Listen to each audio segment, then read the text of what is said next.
सुरभान जी, ये बताइए कि आप लोग एनडीए में से बाहर निकलना चाहते हैं या एनडीए में रहना चाहते हैं?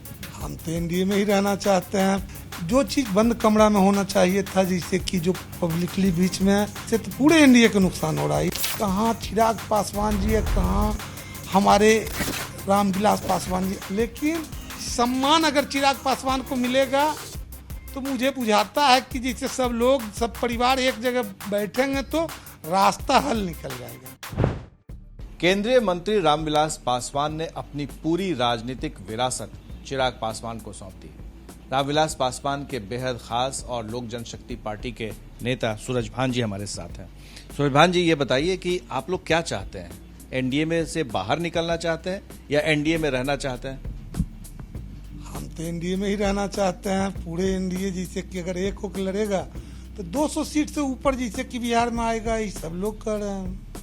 पर सवाल उठता है कि जिस तरह से चिराग पासवान लगातार जेडीयू के खिलाफ, मुख्यमंत्री नीतीश कुमार के खिलाफ आवाज उठा रहे हैं, इससे क्या नुकसान नहीं हो रहा है? देखिए, नफा नुकसान तो जिससे होता ही है। आवाज एक ऐसी चीज है,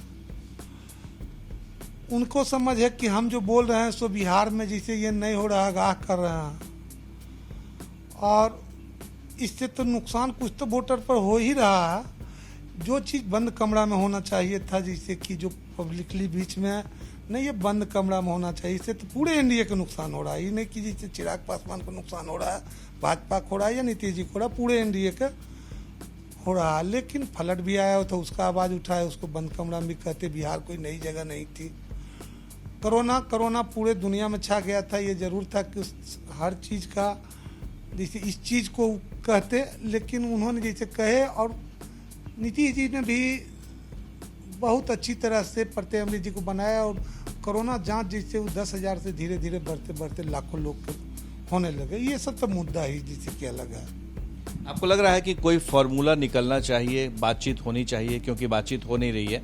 आपके लिहाज से क्या फॉर्मूला हो जिससे कि बात बन जाए? मैंने फार्मूला तो 2-3 दिन पहले ही बता दिया कि ये फार्मूला के साथ पूरे एनडीए को बैठना चाहिए।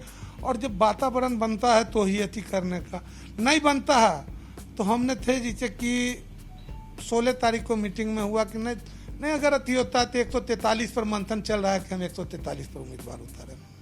आपने रामविलास पासवान जी से भी बात की, क्योंकि आपका बहुत पुराना रिश्ता है, पार्टी को आगे बढ़ाने में आपका भी उतना ही योगदान है। तो रामविलास पासवान जी ने क्या कहा आपसे? देखिए, मैं झूठ नहीं कहूँगा। इधर 7 महीना से मुझे आदरणीय पूर्व राष्ट्रीय अध्यक्ष और मंत्री आदरणीय रामविलास पासवान जी से, हम लोगों का गार्जियन है, उनसे हमको बातचीत नहीं हुई है इस मुद्दा पर, क्योंकि वे स्वास्थ्य के कारण हॉस्पिटलाइज हैं और किसी से मिलजुल नहीं रहा है। और ऐसी बीमारी है कि उनकी जो अवस्था है कि ये बीमारी का कहीं भगवान ने करे ऐसा हो कि अगर थोड़ा सा भी अंश उन पर पड़ेगा तो बहुत बड़ी चीज़ हम लोग खो देंगे पूरे देश। इसलिए हिफाजत से हॉस्पिटल में और किसी से नहीं मिल रहा। आपको लग रहा है कि चिराग पासवान जिस तरह की राजनीति कर रहे हैं वो मैच्योर्ड नहीं है, अपरिपक्व है? इस चीज़ को तो आने वाला समय बताएगा, ये हम कैसे कर सकते हैं।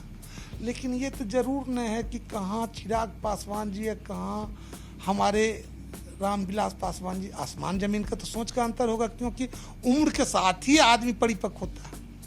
ये बताइए सूरजभान जी कि ये जो लगातार बात चल रही है कि जेडीयू के खिलाफ उम्मीदवार उतारेंगे, बीजेपी के खिलाफ नहीं उतारेंगे, तो ये इसको आप किस रूप में देख रहे हैं?